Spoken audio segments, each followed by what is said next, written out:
It is March 18th here in Zone 7, here in the northern part of Texas. It's actually going to be in the 80s today. It was in the 80s yesterday, and then we're going to have a cold front moving in.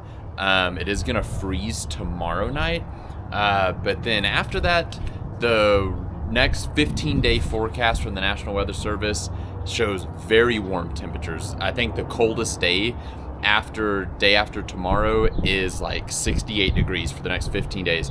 So potentially our last freeze is tomorrow night. It's springing. It's so exciting that the growing season is finally arriving. We have so many vegetable seeds started. We've sowed all of our wildflower seeds, about 100,000 wildflower seeds here in our suburban backyard. I'm standing in front of our evergreen forest right now at our lot. And it is time to start the first step of our vegetable garden beds. We're not going to be planting our vegetable gardens just yet. We have the seed started in the greenhouse, but we're going to wait a little bit just to make sure that hard freezes are over. Probably at least another 2 to 3 weeks, first to second week of April, before we actually put our summer vegetables into our raised beds. Now, what we are starting, and we didn't do this last year, but what we're going to be doing this year is we're going to be surrounding all 20 of our raised beds, surrounding the edges of them with sweet alyssum. Sweet alyssum, if you don't know, it's an absolutely beautiful flower. It smells unbelievable, thus the name sweet alyssum. It's a pollinator attractor.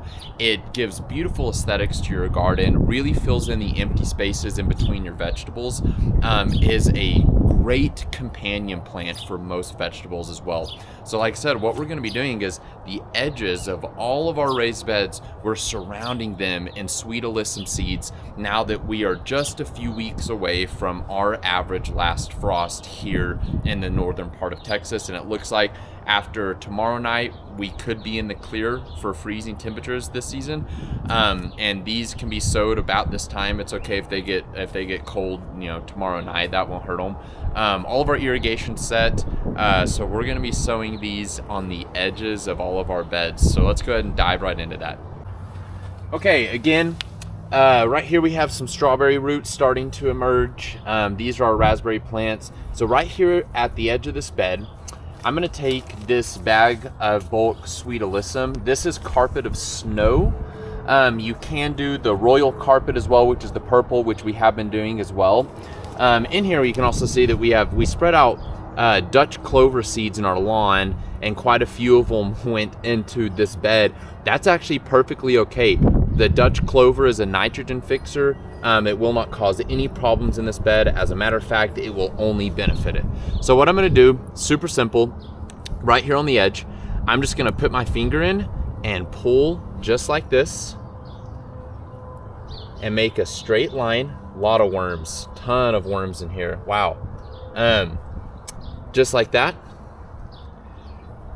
So there's one line. This is about 2 feet or so.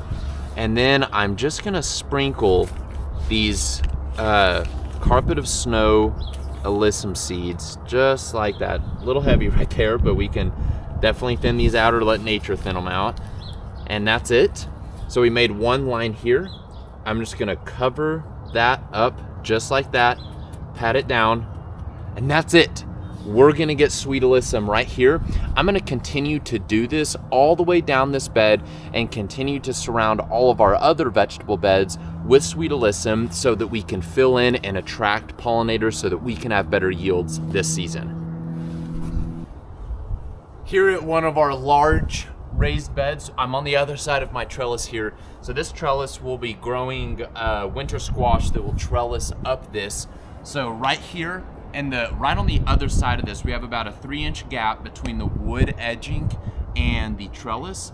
I'm going to do the exact same thing where I'm going to make a line right here where we can, because we're going to be planting our actual vegetables on this side, and we can get a spillover of sweet alyssum onto this side, and it's going to look awesome. So again, I am just going to make a simple line right here, just like that.